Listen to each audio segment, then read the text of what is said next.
નમસ્કાર, ગુજરાત તકમાં આપનું સ્વાગત છે। હવામાન વિભાગની આગાહી મુજબ રાજ્યમાં ધોધમાર વરસાદ વરસી રહ્યો છે। દ્રશ્યોમાં આપ જોઈ શકો છો તેમ અમદાવાદમાં પણ ધોધમાર વરસાદ ખાબકી રહ્યો છે। છેલ્લા 1 કલાકથી અનરાધાર વરસાદ પવન સાથે વરસી રહ્યો છે। ત્યારે વિંડીના માધ્યમથી આપણે સમજવાનો પ્રયાસ કરીશું કે આગામી સમયમાં વરસાદનું શું સ્થિતિ રહેવાની છે। સ્ક્રીન પર આપ જોઈ શકો છો તેમ સાંજે 6 વાગે આજે એ વરસાદનું જોર કેવું રહેવાનું છે। ઉના તરફના વિસ્તારમાં એ ધોધમાર વરસાદ ખાબકે તેવી સ્થિતિ છે। આ ઉપરાંત જૂનાગઢમાં પણ વરસાદનું જોર એ વધુ રહેવાનું છે। દક્ષિણ ગુજરાતની વાત કરીએ તો વલસાડ, સેલવાસા એ વિસ્તારમાં પણ ધોધમાર વરસાદ વરસી શકે છે।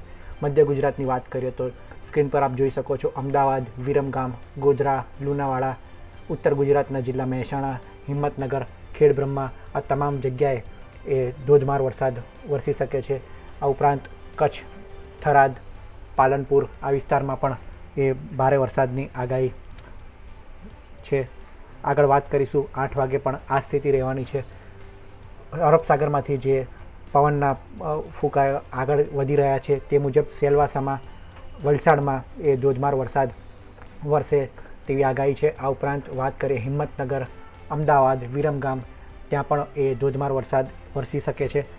આગળ આપણે વાત કરીશું રાતના 10 વાગ્યાની। રાતના 10 વાગે પણ પોરબંદર સહિત કાંઠાના વિસ્તાર, દરિયાકાંઠાના જે વિસ્તાર છે, વેરાવળ છે, ઉના છે, દ્વારકા છે, સાયલા, જામનગર, ગાંધીધામ આ તમામ વિસ્તારના કાંઠાના વિસ્તારમાં ધોધમાર વરસાદની પડી વરસી શકે છે। દક્ષિણ ગુજરાતમાં વલસાડ છે ત્યાં પણ ધોધમાર વરસાદ વરસી શકે છે। લુણાવાડામાં પણ ધોધમાર વરસાદ વરસી શકે છે। આ ઉપરાંત ખેડબ્રહ્મા વિસ્તારમાં પણ એ ધોધમાર વરસાદની આગાહી રહેલી છે।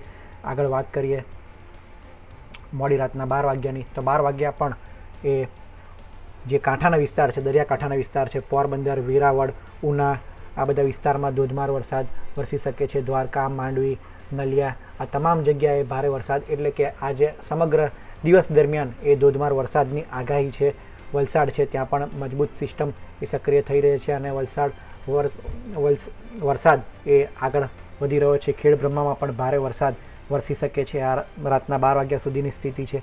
આગળ વાત કરીએ મોડી સવારે આવતીકાલે 5 વાગ્યાની શું સ્થિતિ છે તો 5 વાગે પણ વરસાદનું જોર યથાવત રહેવાનું છે। સુરત, વલસાડ આ બધા તમામ વિસ્તારમાં ભારે વરસાદ એ વરસી શકે છે। આ ઉપરાંત દ્વારકા છે, સાયલા છે, જામનગર છે, માંડવી આ બધા વિસ્તારમાં પણ ભારે વરસાદ વરસી શકે છે। મધ્ય ગુજરાતની વાત કરીએ તો અમદાવાદ છે, વિરમગામ છે, હિંમતનગર છે, ઉત્તર ગુજરાતના જિલ્લા ખેડબ્રહ્મા, આબુ રોડ, પાલનપુર આ તમામ વિસ્તારમાં ભારે વરસાદ વરસી શકે છે। આ ઉપરાંત ડુંગરપુર જે છેવાડાના વિસ્તાર છે, ડુંગરપુર રાજસ્થાન બોર્ડરને જોડતા વિસ્તાર છે તેવા વિસ્તારમાં પણ ભારે વરસાદ વરસી શકે છે। દક્ષિણ ગુજરાતની વાત કરીએ તો સુરતમાં ધોધમાર વરસાદની સ્થિતિ છે। વલસાડ છે ત્યાં પણ ધોધમાર વરસાદ વરસી શકે છે। તો આ વહેલી સવારે 5 વાગ્યાની સ્થિતિ છે।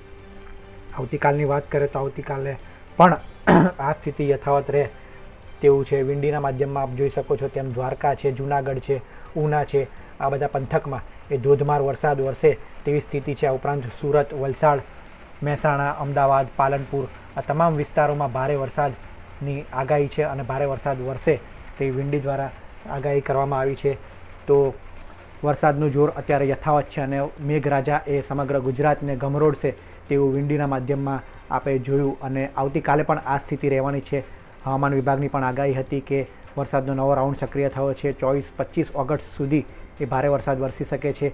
તો આ હવામાનના સમાચાર હતા। આ અંગે આપનું શું માનવું છે તે અમને કોમેન્ટમાં જરૂર જણાવશો। આ વિડીયોમાં હાલ આટલું જ। ધન્યવાદ।